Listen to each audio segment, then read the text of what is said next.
नमस्कार दोस्तों, एक बार फिर से आपका स्वागत है हमारे बिहार एस्टेट संघर्ष समिति के चैनल पर। मैं विशाल गौरव आपको कुछ अपडेट न्यूज से अवगत कराता हूं। आप देख रहे होंगे हेडिंग्स है एसटीटी परिणाम जारी करने को लेकर विधानसभा में उठाई गई मांग, जताई नाराजगी। जी बिल्कुल, आप सही देख रहे हैं दोस्तों।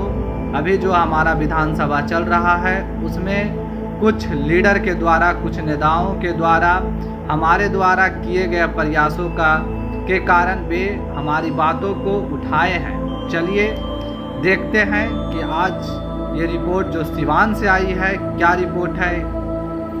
भाकपा माले नेता व विधायक ने कहा पेपर लीक होने की बात निराधार है। बिल्कुल सही बात दोस्तों, जैसा कि आप लोग जान चुके हैं कि कोई सबूत नहीं, कोई साक्ष्य नहीं और हम लोग का रिजल्ट को कैंसिल कर दिया गया है। रिपोर्ट के अनुसार देखिएगा, कहा गया है भाकपा माले नेता व विधायक महबूब आलम ने बिहार विधानसभा में एसटीटी परीक्षा को गलत तरीके से रद्द करने पर सवाल उठाए हैं। उन्होंने कहा है कि पेपर लीक होने की बात पूरी तरह से निराधार है।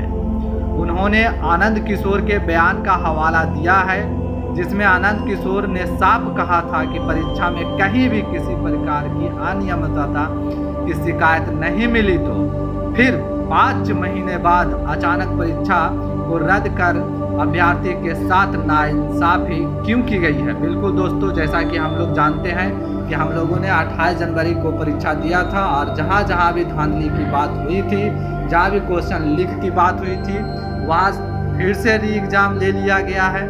देखिएगा आगे लिखता है, उन्होंने सरकार से अविलंब एसटीटी परीक्षा परिणाम जारी करने की मांग की। ज्ञात हो कि 28 जनवरी को बिहार विद्यालय परीक्षा समिति द्वारा आयोजित एसटीटी परीक्षा को 5 महीने बाद पेपर लीक होने का हवाला देकर अचानक रद्द कर दी गई है, जिससे अभ्यर्थियों में भारी रोष है। अभ्यर्थी का कहना है कि बोर्ड के अनुसार 10:30 पर पेपर लीक होने की बात कही गई थी, परंतु सभी केंद्रों पर बोर्ड द्वारा स्पष्ट निर्देश दिए गए थे कि 9:30 के बाद किसी भी केंद्र पर प्रवेश की अनुमति नहीं थी। बिल्कुल दोस्तों, आपने परीक्षा देने गया होगा तो आपने देखा होगा कि हम लोग 9:30 तक एकदम एक्यूरेट हम लोगों ने प्रवेश कर लिया था और एग्जामिनेशन हॉल के मुख्य जो गेट था, द्वार था, उसको बंद कर दिया गया था।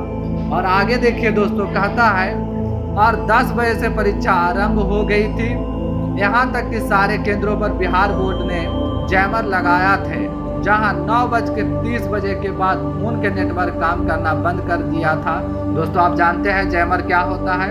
जैमर जब लग जाता है और चालू हो जाता है तो वहाँ पे किसी प्रकार का नेटवर्क नहीं काम करता है, तो फिर पेपर लीक होने का कोई औचित्य ही नहीं बनता है। अभ्यर्थी ने इसी साक्ष्य के आधार पर पटना हाई कोर्ट में भी कुल 5 रिट दायर किया और न्यायालय में न्याय की गुहार लगाई है। साथ ही अभ्यर्थियों को परीक्षा को रद्द करने में बहुत बड़ी साजिश नजर आ रही है। अभ्यर्थियों का बयान है कि शिक्षा माफियों को सेटिंग ना हो पाने और उनके दबाव में परीक्षा को रद्द की गई है। अतः दोस्तों हम लोगों ने इस मुद्दे को समझा है ना, तो हम लोग ज़्यादा से ज़्यादा कोशिश करें कि इस बिहार एस्टेट संघर्ष समिति के ओर से जो प्रयास किया जा रहा है, जो उन लोगों ने कदम उठाया है, सराहनीय है। हम लोग को उस अनोखे कदम से मिला करके चलने के लिए जुटना चाहिए। इसके साथ ही मैं